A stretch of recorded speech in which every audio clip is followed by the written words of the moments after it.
Hello बच्चों, welcome back to the channel. कैसे हैं आप सब? सो गाइस, हम लोग कर रहे थे business studies chapter 1 nature and significance of management. तो चलिए कंटिन्यू करते हैं इस चैप्टर को और आज खत्म करते हैं इस चैप्टर को। ओके, एक टॉपिक बचा हुआ है जो कि है कोऑर्डिनेशन। चलिए इसको समझते हैं अच्छे से और समाप्त करते हैं इस चैप्टर को। क्या है कोऑर्डिनेशन? क्या है कोऑर्डिनेशन? तालमेल बिठाना। ओके, तालमेल बिठाना। कोऑर्डिनेशन ही नहीं रहेगा चाहे कहीं भी। कोऑर्डिनेशन मिडिल लेवल में, लोअर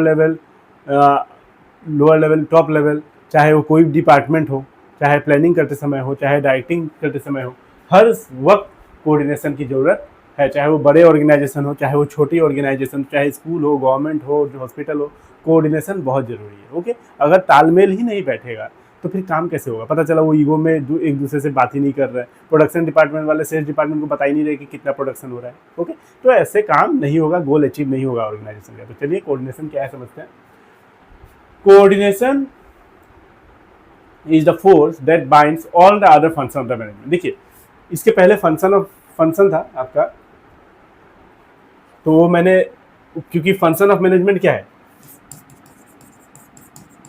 फंक्शन ऑफ मैनेजमेंट है planning, organising, staffing, directing, controlling. ये एक चैप्टर वाइज ही है। ओके, एक चैप्टर है इसका। ओके, और यहाँ पे भी कोऑर्डिनेशन में भी इसका थोड़ा थोड़ा जिक्र किया हुआ है। मैं वहीं पे समझा दूंगा थोड़ा, उसके बाद एक एक चैप्टर पढ़ेंगे तो उसके बाद तो ये इसमें आप प्रो हो जाओगे पूरा। ओके, तो पहले कोऑर्डिनेशन देख लेते हैं। Coordination is the force that bind all the other function. बाकी सारे फंक्शन को बाइंड करके कौन रखता है? कोऑर्डिनेशन रखता है। Okay, coordination is the process by which manager synchronizes the activities of different department towards the achievement of the goal.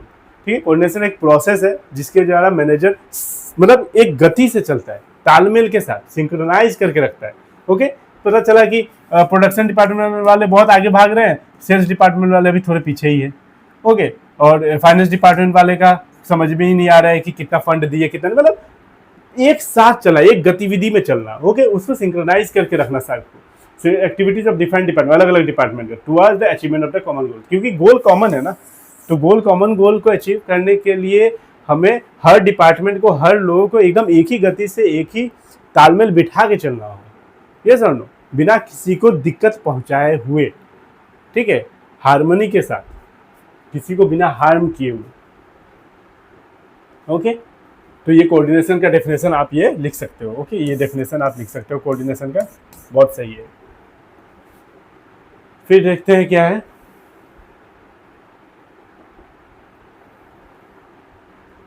Coordination is the essence of management. क्या कहा जाता है? कोऑर्डिनेशन के बिना काम होगा ही नहीं। मैनेजमेंट का एसेंस है, लाइफ है। ठीक है, जैसे बिजनेस प्रॉफिट के बिना नहीं चल सकती, कोऑर्डिनेशन के बिना मैनेजमेंट हो ही नहीं सकता, तालमेल के बिना। ठीक है, और बिना मतलब एक ही गति से काम करना सारे डिपार्टमेंट को। पता चला कि प्रोडक्शन डिपार्टमेंट पूरा काम किए जा रहे, सेल्स डिपार्टमेंट काम ही नहीं कर रहा, काम हो ही नहीं रहा है, काम ठीक है, सेल ही नहीं बढ़ रहा है, ये सब। तो उस तरीके से नहीं चलेगा। एक ही गतिविधि के साथ सिंक्रोनाइज करके, और आपका क्या है, हार्मनी के साथ। तो इस तरीके से अगर काम होगा, तालमेल के साथ अगर काम होगा, तो कॉमन जो गोल है अचीव होगा ऑर्गेनाइजेशन का। ठीक है, तो coordination is needed to perform all the function of management. Coordination को सारे फंक्शन क्या है, परफॉर्म करने पड़ते हैं। कौन से फंक्शन है? The process of coordination begin at planning. देखिए, प्लानिंग यहाँ पे आ गया, प्लानिंग से ही शुरू हो जाता है कोऑर्डिनेशन। पता चला मीटिंग हो रहा है, प्लानिंग, और पता चला मीटिंग में ही झगड़ा हो गया। ओके, नहीं ऐसा नहीं, ऐसा किया जाता है, ऐसे नहीं। तो कोऑर्डिनेशन प्लानिंग स्टेज से ही शुरू हो जाता है। When top management plan the whole organisation. Top management में भी बहुत लोग बैठे रहते हैं। ठीक है, अकेला कोई कुछ चला ही नहीं सकता है। ठीक है, तो बोर्ड ऑफ डायरेक्टर बैठेंगे, सीईओ वगैरह। ठीक है, तो वहाँ पे भी कोऑर्डिनेशन चाहिए। Based on plan then organisation structure. Plan के बेस पे ऑर्गेनाइजेशन स्ट्रक्चर बनेगा। तो ये प्लानिंग का आ गया, ये ऑर्गेनाइजिंग आ गया। ठीक है, ऑर्गेनाइजेशन का एक स्ट्रक्चर बनेगा कि कौन कहाँ बैठेगा, जैसा ना एक स्ट्रक्चर बन जाएगा कि प्रोडक्शन डिपार्टमेंट में कितने लोग रहेंगे, और मान लीजिए सेल्स डिपार्टमेंट में कितने लोग रहेंगे, अकाउंट डिपार्टमेंट में कितने लोग रहेंगे, ये सब। तो एक स्ट्रक्चर बन जाएगा बेसिकली। ठीक है, तो ये ऑर्गेनाइजिंग चैप्टर में आ जाएगा। ये प्लानिंग चैप्टर में हम लोग पढ़ेंगे। हम बस आपको क्या है, बेसिक आइडिया दे दे रहा हूँ मैं आपको। Staff is recruited. अब स्टाफिंग में स्टाफ चाहिए, स्ट्रक्चर बन गया, अब इसको फुलफिल तो करो। सीट खाली है सारा का सारा, अब उस पर बैठाओ लोगों को। तो वो काम किसका है? स्टाफ का है। सिलेक्ट किया जाएगा, ट्रेनिंग दिया जाएगा ऑर्गेनाइजेशन स्ट्रक्चर बनने के बाद, as per the organisation structure. मान लो ऑर्गेनाइजेशन स्ट्रक्चर बनाते समय आपको प्रोडक्शन डिपार्टमेंट में 100 लोग लगे हैं, 100 लोग चाहिए, तो 100 लोगों का ट्रेनिंग होगा, उस हिसाब से 100 लोग रिक्रूट किए जाएंगे, है कि नहीं। ऑर्गेनाइजेशन स्ट्रक्चर के बेस पे रिक्रूट होगा कि हाँ कितने लोग चाहिए, 100 लोग, तो 100 लोग का सिलेक्शन होगा, तो हजारों लोग आएंगे इंटरव्यू देने। To ensure right execution of plan, अब एग्जीक्यूट होगा प्लान, है कि नहीं, लोग आएगा, अब एग्जीक्यूट होगा, डायरेक्शन दिया जाएगा। एक डायरेक्टर क्या करता है, डायरेक्शन ही तो देता है फिल्म में कि ऐसे नहीं ऐसे करो, वैसे नहीं वैसे करो, तो डायरेक्शन दिया जाएगा। ये डायरेक्टिंग चैप्टर में आ जाएगा आपका। ये प्लानिंग चैप्टर, ये ऑर्गेनाइजिंग, स्टाफिंग, डायरेक्टिंग, कंट्रोलिंग। फिर कंट्रोलिंग में क्या होगा, कंट्रोलिंग में देखा जाएगा कि अगर मान लो प्लान किया था, जो प्लान किया था, जो एक्चुअल परफॉर्मेंस है वो सेम है कि नहीं, टैली हो रहा है कि नहीं। अगर टैली नहीं हो रहा है तो आप मतलब आप प्रोसेस बदलो, है कि नहीं। अगर मान लो आपने सोचा था कि 100 यूनिट प्रोड्यूस होगा, ठीक है, 1 वीक में, ठीक है, 100 यूनिट नहीं हुआ, 90 हुआ या 80 हुआ, ठीक है, तो आप देखो क्या गलती है, ठीक है। तो कंट्रोलिंग का मतलब controlling ensure no discrepancy between, no difference between, मान लो डिफरेंस, मान लो no difference between plan and actual performance, actual performance और प्लान परफॉर्मेंस में कोई डिफरेंस नहीं होना चाहिए। तो ये सब कैसे होगा, कोऑर्डिनेशन होगा तभी। कोऑर्डिनेशन कहाँ चाहिए, प्लानिंग में, प्लानिंग से ही शुरू हो जाता है। प्लानिंग में चाहिए, डाइटिंग में, प्लानिंग में, ऑर्गेनाइजिंग में, स्टाफिंग में, डाइटिंग में, कंट्रोलिंग में, हर जगह कोऑर्डिनेशन चाहिए। ओके, चलिए आगे बढ़ते हैं। हर लेवल पे चाहिए coordination, is needed at all level, her level पे कोऑर्डिनेशन चाहिए, मतलब हर फंक्शन में, हर लेवल पे, है कि नहीं। फंक्शन 5 फंक्शन है, वहां भी कोऑर्डिनेशन, हर 3 लेवल है, वहां भी कोऑर्डिनेशन, तो कोऑर्डिनेशन हर जगह चाहिए। ओके, तो top level need coordination to integrate activity of organisation for accomplishment of goal. तो टॉप लेवल में भी कोऑर्डिनेशन चाहिए ताकि क्या करें, गोल को अचीव करने के लिए सारे एक्टिविटीज़ को अच्छे से बना ले।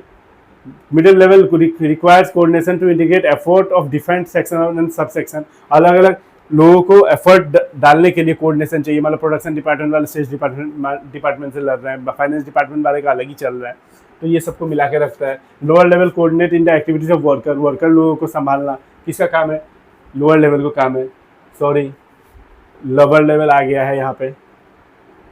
क्या बात है, तूने बोला क्या बात है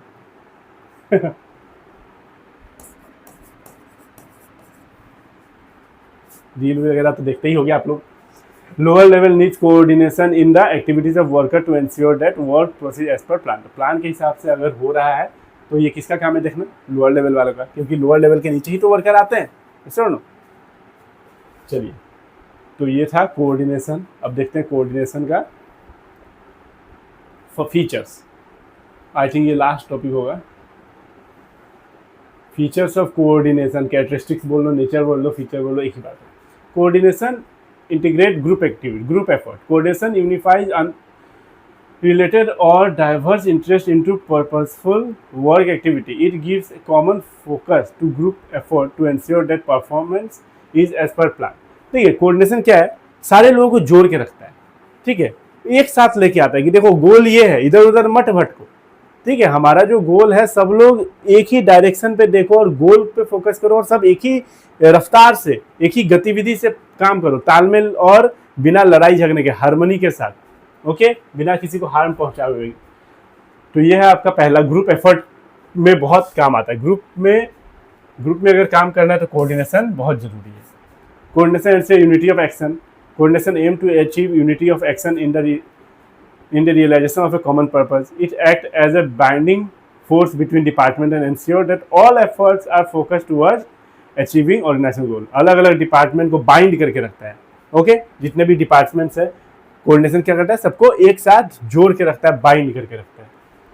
फिर क्या है, coordination is A continuous process. सही बात है, कोऑर्डिनेशन आज किया कल छोड़ दिया, परसों किया, ऐसा नहीं है, कंटिन्यूअस है। रोज हमेशा जो टॉप लेवल वाले हैं मिडिल लेवल को संभालते रहेंगे, मिडिल लेवल वाले लोअर लेवल को संभालेंगे, लोअर लेवल वाले वर्कर को संभालेंगे, ठीक है।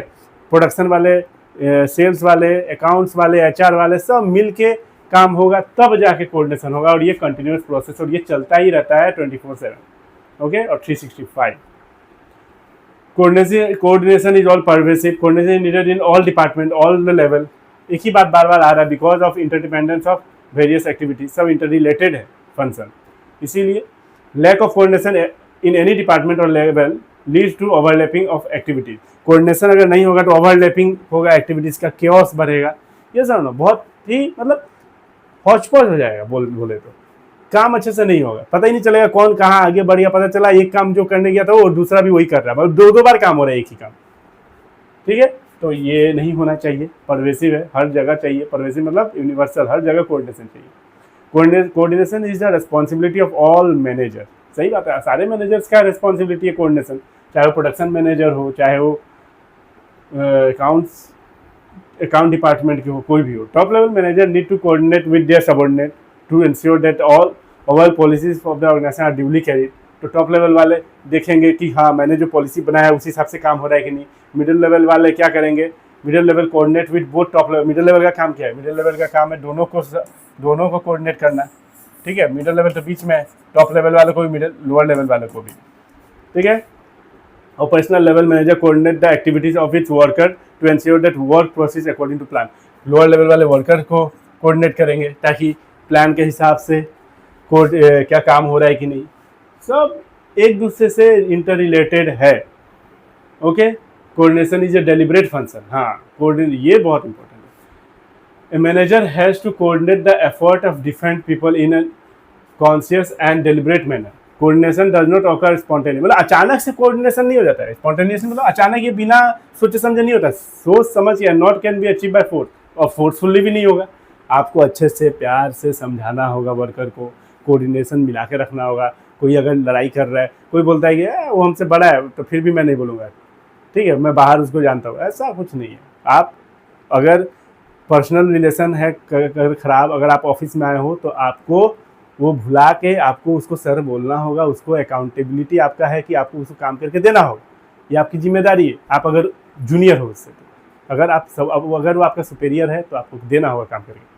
ओके, तो डेलिब्रेट फंक्शन है। ठीक है, चालाकी से योजना अनुसार काम करना है। A manager has to coordinate the effort of different people in a conscious and deliberate manner. Okay, ऐसे ही अचानक से नहीं हो जाता है। ठीक है, नॉट ऑकर स्पॉन्टेनियसली। ठीक है, not it can be achieve by forcefully, तो कुछ होगा नहीं। चलिए, इंपॉर्टेंस भी कह लेते हैं, आपको समझ में आ गया होगा। आई होप मैंने बहुत अच्छे से थोड़ा डिस्क्रिप्टिव वे में लिखा है, और लिखना होगा। बिजनेस स्टडीज सिर्फ रट्टा मारने का तो चीज़ है नहीं, समझो और खूब लिखना है। इसीलिए मैंने, आप अगर सोच रहे हो कि आप एक पॉइंट लिख दोगे आपको नंबर मिल जाएगा, ऐसा गलती से भी मत सोचना। ठीक है, नंबर नहीं मिलेगा। तो पॉइंट लिख के आपको 1 लाइन या 2 लाइन लिखना होगा, मिनिमम 2 लाइन। 2 लाइन तो आपको लिखना ही होगा। ओके, चलिए आगे बढ़ते हैं और इसको ख़त्म ही करते हैं। मैंने सोचा है दूसरे वीडियो में पढ़ा दूँ, लेकिन वेरियस पॉइंट्स, चलिए देखते हैं क्या है ये, कितना लंबा है ये। नहीं, 2 ही पॉइंट है, निपटा दिया जाए इसी को। इंपॉर्टेंस ऑफ कोऑर्डिनेशन, सीधा बात है, कोऑर्डिनेशन तो जरूरी है ही। मैं इतना बार कोऑर्डिनेशन, देखिए कोऑर्डिनेशन क्या है, देखिए दो चीज देखिए, कीवर्ड्स जो होते हैं ना, जो कीवर्ड्स होते हैं वो आप याद रखो। कीवर्ड्स क्या है कि कोऑर्डिनेशन, ठीक है, कोऑर्डिनेशन में हार्मनी के साथ काम हो। ठीक है, मैं शॉर्टकट में लिख रहा हूँ, सिंक क्या साइमल्टेनियसली। ओके, एक ही रफ्तार के साथ। ओके, मतलब सबको लेके चलना, ये सब क्या है, कोऑर्डिनेशन का ही पार्ट है। कोऑर्डिनेशन ये तालमेल बिठा के चलना। सबसे में कोऑर्डिनेशन मतलब क्या, तालमेल बिठा के चलना, तालमेल बिठा के चलना। अब जो भी है, growth in size, with increase in size of the organisation number of employees also rises. Individual comes from different background, with difference in interest, habit of work and goal. At times, it may become difficult to integrate their effort and activity. It becomes necessary to ensure that all individuals work towards the common goal. ये हर individual अलग अलग background से आया है, सबका अपना अपना सोच है, सबको एक साथ ला के काम करवाना, यही तो मैनेजमेंट है। बिना लड़ाई झगड़े के, तालमेल बिठा के, हारमोनी के साथ, बिना किसी को हार्म किए हुए, वही तो कहलाता है हारमोनी। ठीक है, फंक्शनल डिफरेंस, क्या क्या आ जाता है। Functional difference in an organization, activities and function coordination help to synchronize activity. देखिए, synchronize activity of this department so that they proceed together in a single direction. हाँ, सिंक्रोनाइज करके चलता है ताकि एक साथ लेके चलता है। ओके, गतिविधि एक साथ चलता है, पता चला एक पीछे रह गया, एक आप ज़्यादा ही आगे भाग गया, ऐसा नहीं है। ठीक है, ताकि वो एक डायरेक्शन में, अब मान लो ये गोल है, ये गोल है ऑर्गेनाइजेशन का, सबको इधर जाना है, ओके, जितने भी लोग हैं, जितने भी डिपार्टमेंट, सबको इधर जाना है, एक भाग रहा है उधर, एक भाग रहा है इधर, एक भाग रहा है इधर, तो ऐसे नहीं होगा, okay. Specialisation due to increase complexity of modern technology and diversity of task, number of specialist are hired, ठीक है, जैसे जैसे क्या बोलता है, चेंजेस आ रहा है, डायनेमिक है एनवायरनमेंट, सबको पता है कि नहीं, ट्रेंड बदल रहा है, तो स्पेशलिस्ट हायर करने पड़ते हैं, ये समझो, जैसे सीए हो गया, ओके, सीएमए, इंजीनियर्स, ठीक है, बड़े बड़े। तो अब होता क्या है, वो लोग सोचते हैं कि अरे बाप रे बाप, अभी हम लोग तो बहुत मानते हैं कि बहुत ज़्यादा वो लोग स्पेशलिस्ट हैं, स्पेशलाइजेशन है उनके पास, लेकिन specialist usually think they only are qualified to evaluate, जज and decide according to their profession criteria. तो ऐसा नहीं है, सिर्फ वही लोग जज नहीं करेंगे, वही लोग, वो लोग ऐसा नहीं समझे कि मैं ही हूँ तो काम चल रहा है, ऐसा नहीं है। आप मानते हैं आप हो, आप काम पॉलिसी आप बनाओगे, आप काम करवाओगे, लेकिन काम वर्कर भी तो काम करते हैं, जैसे ना, तो सबको लेके चलना है, वही सीधा बात है। सबको ग्रुप एक्टिविटी है ताकि ऑर्गेनाइजेशन का गोल अचीव हो, ग्रुप एक्टिविटी, ओके। तो आई होप कोऑर्डिनेशन आपको समझ में आ गया होगा। कोऑर्डिनेशन कोऑर्डिनेशन कोऑर्डिनेशन बहुत बार मैंने बोल दिया, ओके, बहुत आसान भी है, ठीक है। कहाँ गया ये? तो आई होप आपको चैप्टर समझ में आ गया होगा, आप स्क्रीनशॉट ले लिए होंगे। तो बस यही था, नेक्स्ट चैप्टर से स्टार्ट करेंगे कल। तो भाई आई होप आपको समझ में आ गया होगा। तो आप लोग पढ़िए, इसको लिखिए, और आप ये मत सोचिए कि थोड़ा लिखने से हो जाएगा, ज़्यादा लिखना होगा, ओके। इसीलिए मैंने थोड़ा डिस्क्रिप्टिव वे में कराया है, ओके। और आई होप बहुत आसान, बहुत ईजी है, बहुत ही ईजी है, सिंपल तरीका से पढ़ेंगे, एक करके सारे चैप्टर को खत्म करेंगे। तब तक के लिए